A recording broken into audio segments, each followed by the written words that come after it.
Hello and welcome back to Technically F1. Now today, I've got a bit of a different video. A video that I haven't actually made before. I've been putting it off for quite a while.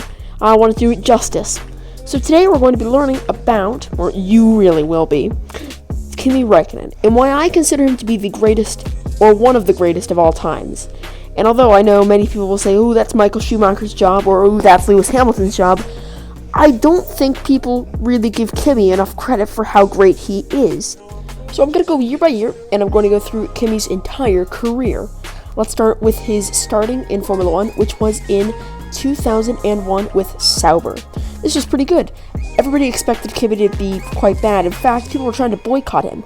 At the time, it was very young, and he was very young to be coming into F1. Although nowadays, we have Max Verstappen coming into F1 at like age 17. Completely crazy. But at the time, Kimi's age was extremely young to be coming into Formula 1.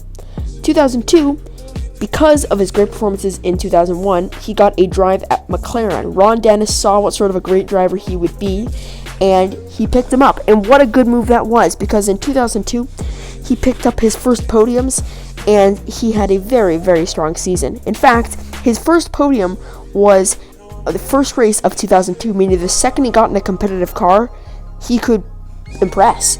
And in 2002, although he couldn't win a race, mainly because the Ferrari that year was very OP, he still did very well. And for those who forgot, first of all, I don't blame you. I tried to get that out of my head as well, Ferrari in 2002. Ferrari had the F2002 that year. That car was literally so low to the ground, it broke physics at the time. It had more downforce than any other car in F1 at that point, and it was, well, there's no other word to describe it. It was just OP, unbelievably good. Now, 2003 was an even bigger year for Kimi than 2002 because he was fighting for the championship in only his third year in Formula 1. When has that ever happened in your recent memory? Right? Just think about that. Max Verstappen was certainly not fighting for a champion. I mean, he never fought for a championship in his entire career, let alone his third year of Formula 1. So for those putting Max Verstappen higher on their list than Kimi Raikkonen, you're seriously flawed. Now, Kimi was let down pretty heavily in 2003 by engine reliability, sort of a topic we're gonna come back to in his career, but it was not great for Kimi, let's be honest with ourselves. Fighting for a championship, and when you're battling engine reliability problems, you can't win a championship effectively. I mean, sure, some would say he had reliability problems in 2007 when he did win his championship, but not as much as 2003, and certainly not as much as 2004, 2005. 2004 and 2005, let's go to those two seasons. 2004, Kimi did not really do stellar by his previous examples. I mean, he won a race, that was great, but in the end, it was not exactly what we had grown to know from Kimi.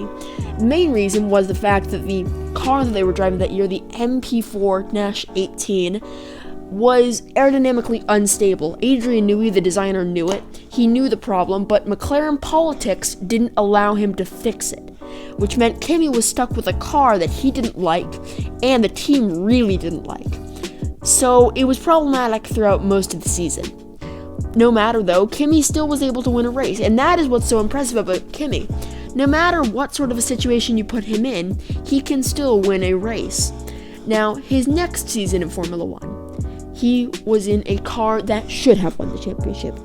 There was nothing he could have done more than what he did. The car was brilliant, and he was brilliant. The fact was, and the reason why he didn't win the championship, was because the car setup wasn't honed in the beginning of the season.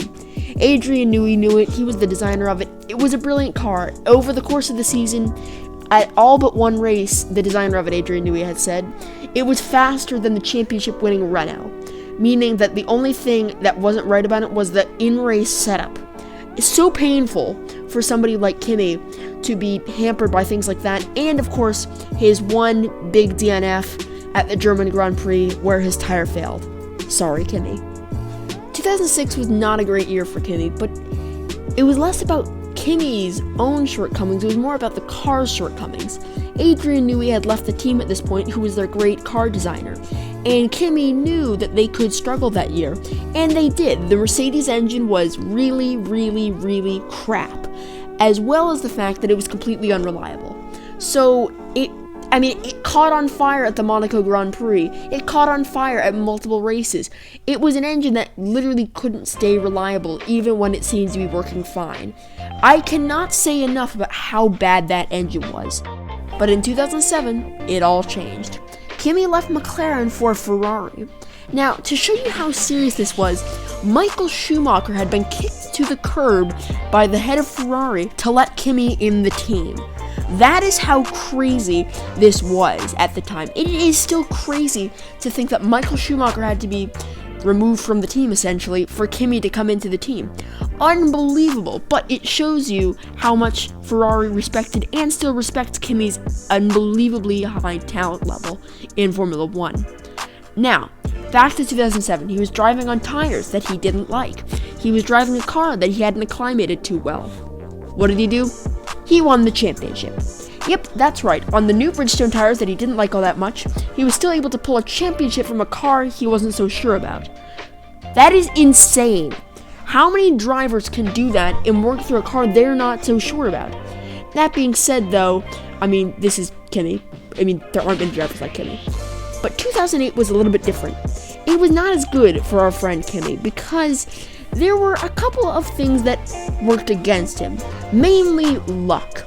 In my opinion, he should have won 2008. Let me run through what happened. In 2008, the season started out well for Kimi, well enough at least. He won the Spanish Grand Prix. But then an overexcited Lewis Hamilton decided to smash into the back of his car at the Canadian Grand Prix. Great job, Lewis, great job. Then he had an exhaust failure in Magny-Cours when it looked like he was on for a great result. Of course, there was that infamous time where the safety car caught him out in the Singapore Grand Prix, and he hit the wall. That was not great. He was on for a great result there as well. You start seeing the amount of bad luck he had in 2008, and you really do realize if, let's just say, Kimi didn't have bad luck in 2003, 2005, and 2008, he'd be a 4-time world champion, and where would Vettel be?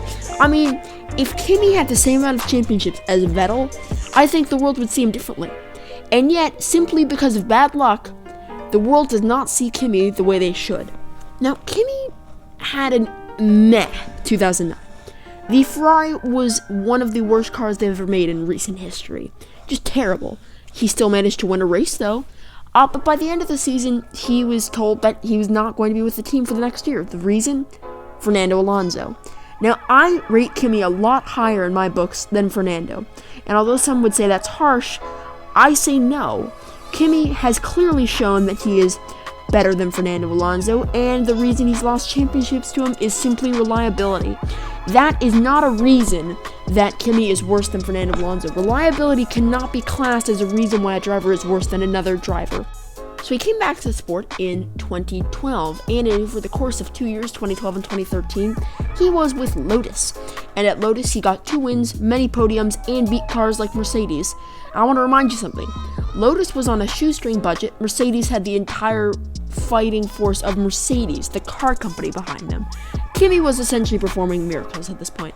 And considering his second driver on the team was Roman Grosjean, it just really amplified the amount of performance that Kimi was putting in. Now, we're on to another year, 2014 and 2015. I classed those 2 years together. They were interesting for Kimi. Fine, but interesting. 2014, he had a massive crash at the British Grand Prix, which was spooky. 2015, he had to drive the flat-nosed, horrible-looking Ferrari that was crap, and yeah, that's really all you can say about that. But 2016 is a year we're not going to talk about. It was so bad, the Ferrari that they produced that year, it was just disappointing. Oh yeah, did I mention Kimi went back to Ferrari? I don't think I did. Kimi is one of the only drivers who can leave Ferrari and then go back to Ferrari. A driver that Ferrari respects so much, they're willing to bring him back for another time. I can't think of another driver who's done that ever. Now, 2017 was quite a good year for Kimi. He got a podium, quite a few podiums actually. He got a pole position, and he was able to fight Vettel. He should have got a race win at the Hungarian Grand Prix. However, team orders happened, and he was told not to pass Vettel. That's not cool, is it, Ferrari? but it's still a good year for Kimi. It's better than 2014 through 2016, and it's close to another win. So, good year overall. Now, 2018 was fine. He got a win that year, which is great, at the US Grand Prix. Got a pole position, which was great. He set the fastest ever lap in F1 history. Pretty good for somebody of his age, which, did I mention he was 40 at the time? Yeah, pretty good.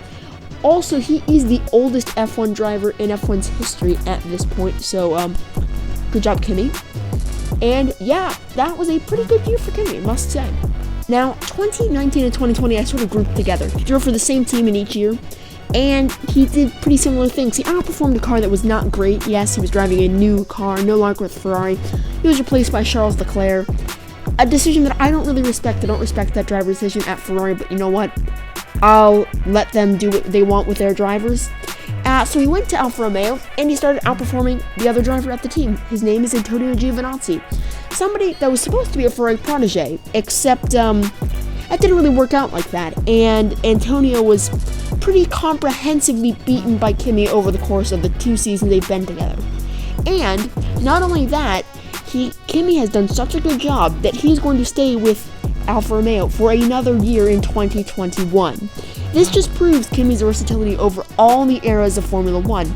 And although he hasn't been able to win a Formula 1 World Championship since 2007, let's be honest with ourselves here, he should have 4, not just 1. If you did enjoy today's video, please consider subscribing and like this video. Our last 2 videos have done quite well, so thank you very much for watching them, and goodbye.